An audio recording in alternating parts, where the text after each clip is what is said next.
సతీ Leelavathi movie చూసాను. పర్వాలేదు, యావరేజ్గా ఉంది. మరి అంత బాగాలేదు, అంత మంచిది, కొంచెం బోర్ అనిపించింది. కానీ ఇక కొంచెం మంచిగా తీస్తే డైరెక్టర్ ఇంకా బాగుండేది.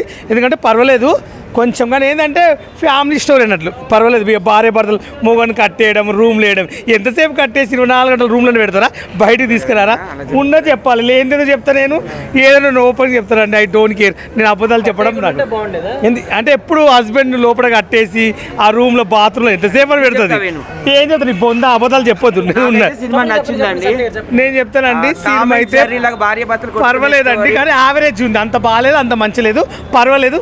కానీ ఇంకా డైరెక్టర్ చాలా మంచి మంచి సినిమాలు తీసింది. ఇక కొంచెం అయిపోయింది. అందంగా ఉండడం కాదు, అక్కడ అందం ఉంటే ఏం లాభం రా, స్టోరీ ఉండాలి. హీరో చాలా అందంగా ఉన్నాడండి. నువ్వు నోరు మీ కాసేపు. హీరోని లావణ్య మాత్రం సూపర్ నైస్గా ఉంది.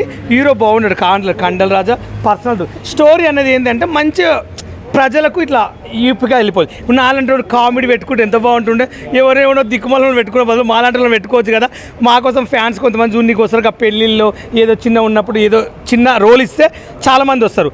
సినిమా స్టోరీ ఏంటంటే బాగుంది, బాగుంది, కానీ అంత యావరేజ్గా ఉంది. అంత ఏం పెద్ద ఇట్టుగా ఏం లేదు. అంటే చూసే వాళ్ళు మళ్ళీ మళ్ళీ చూడాలనిపిస్తారు. ఒకసారి చూస్తే రెండోసారి ఓబుద్ది అయితే లేదు. అంత అంటే కొంచెం యావరేజ్గా ఉంది. హీరోని మాత్రం కత్తిలా ఉంది, హీరో బాగుండు, కానీ స్టోరీ అనేది మంచిగా లేదు. నువ్వే మాట్లాడు, చెప్పు మరి.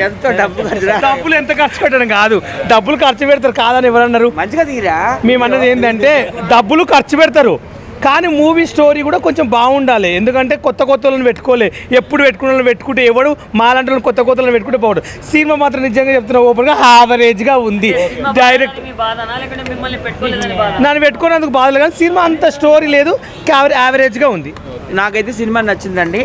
నేను కూడా చెప్పాలి కదా, చెప్పు. సతీ లీలావతి అనే మూవీ చూసాం. మూవీ అయితే చాలా ఫన్నీగా ఉందండి. భార్యాభర్తల స్టోరీ, ముఖ్యంగా లావణ్య త్రిపాఠి హీరోని మాత్రం మెగా ఇంటి కోడలు చాలా బాగా చేసింది. స్టోరీ ఏంటంటే భార్యాభర్తలు టామ్ అండ్ జెర్రీ లాగా కొట్టుకోవడం అనమాట సినిమా అంతా.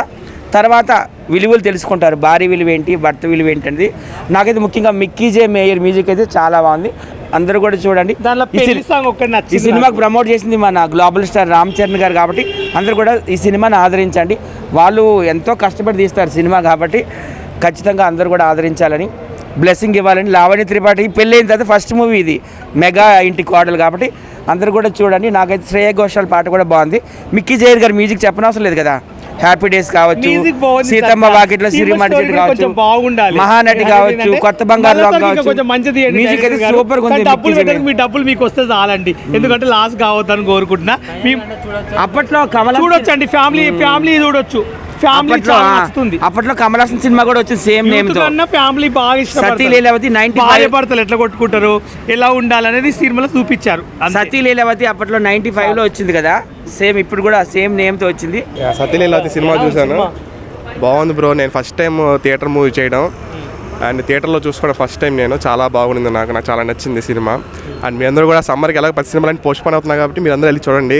చల్లగా ఫ్యామిలీతో ఏసీ వేసుకొని కొడైకెనాల్ విజువల్స్ చూడండి, 4 days ఎక్స్పీరియన్స్ వస్తుంది.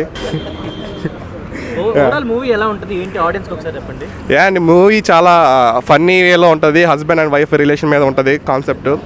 అందరికీ నచ్చుతుంది, చాలా రిలేట్ అవుతుంది. అందరు ఖచ్చితంగా థియేటర్కి వచ్చి చూడండి. థ్యాంక్ యూ అండి.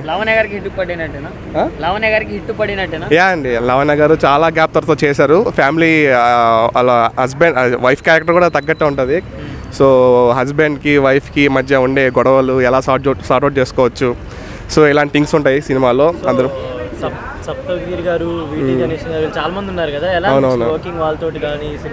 సినిమాలో చాలా మంది కామెడీ ఆర్టిస్టులు ఉన్నారు. నరేష్ గారు, సప్తగిరి అన్న, తాగుబోతు రమేష్ అన్న. సో వీళ్ళందరూ వర్క్ చేసిన మూవీలో నేను వన్ ఆఫ్ ది పార్ట్ అవడం నాకు చాలా అదృష్టంగా ఫీల్ అవుతున్నాను. యా థ్యాంక్స్ అండి. రెమ్యునరేషన్ ఆయన చెప్పకూడదు బ్రో, సీక్రెట్లు అయ్యాయి. యా ఫ్యామిలీ ఆడియన్స్ అందరూ ఖచ్చితంగా నచ్చుతుంది. అందరూ కలిసి వచ్చి చూడండి సినిమాని, మీకు అందరికి నచ్చుతుంది.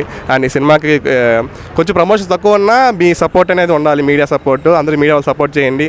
Thank you so much. Movie చాలా బాగుందండి. హైలైట్స్ అంటే లావణ్య త్రిపాఠి గారే హైలైట్స్ అండ్ సప్తగిరి గారు.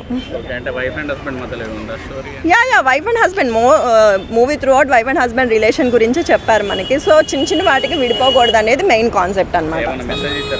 మెసేజ్ అంటే నేను అదే చెప్తున్నాను, ఇప్పుడు ఈ జనరేషన్లో మనకి చిన్న వాటికి కూడా చాలా దూరం వెళ్ళిపోతున్నారు. అలా కాకుండా ఫస్ట్ అర్థం చేసుకోండి, కలిసి ఉండడానికి ట్రై చేయండి, అంతే. అఫ్ కోర్స్ బాగుంటుంది, కానీ అవన్నీ జరగవు కదా. వాళ్ళు తీయాల్సినవి వాళ్ళు తీస్తారు, వీళ్ళు తీయాల్సినవి వీళ్ళు తీస్తారు. ఓవరాల్గా రేటింగ్ ఎంత ఇస్తారు 5? నేనైతే 4.5 ఇస్తాను. అఫ్ కోర్స్ హిట్ కొట్టినట్టు, అంటే ఒక లేడీ ఓరియంటెడ్ మూవీ అంటే ఈ రేంజ్ వరకు తీసుకురావడమే చాలా కష్టము. బట్ నా దృష్టిలో అయితే హిట్ కొట్టినట్టే, ఫ్యామిలీతో అందరితో కలిసి ఎంజాయ్ చేయాల్సిన మూవీ అనమాట. చాలా కామెడీగా ఉంది, నైస్ మూవీ. ఏంటంటే సినిమా ప్లాట్ ఏమైనా చెప్పగలరా, స్టోరీ ఫ్యామిలీ స్టోరీ బేసిక్లీ. అది ఎలా మళ్ళీ ఎలా ఇద్దరు హస్బెండ్ వైఫ్ ఎలా కలుస్తారని బాగా చేశారు. ఎంటర్టైన్మెంట్ ఎంతవరకు పండించగలరు? బాగా బాగా మంచి కామెడీగా ఉంది, ఒక్కొక్క సీన్ ఒక డిఫరెంట్గా ఉంది. ఇది లావణ్య వరుణ్ తేజ్ చేసింటే బాగుండేది అని అంటున్నారు. బాగుంటుందేమో బట్ బాగుంది. సాంగ్స్ బాగుంది, అన్ని బాగుంది. సో అంటే యాక్షన్ ఎపిసోడ్స్ ఏమైనా వాళ్ళిద్దరి మధ్యన బాగానే చూపించారా? కామెడీగా చూపించారు, అన్ని యాక్షన్స్ అన్ని సిచ్యువేషన్స్ బాగా చేస్తారు. అంటే ఇప్పుడు థియేటర్స్ మంచి సినిమాలు రావట్లేదు అంటున్నారు, మరి ఇది చూస్తారంటారా ఆడియన్స్? చూస్తారు, మంచి ఫ్యామిలీ ఎంటర్టైన్మెంట్ నచ్చుతుంది. ఫ్యామిలీగా వస్తే బాగుంటుంది. యాక్టింగ్ ఎలా ఉంది? బాగుంది.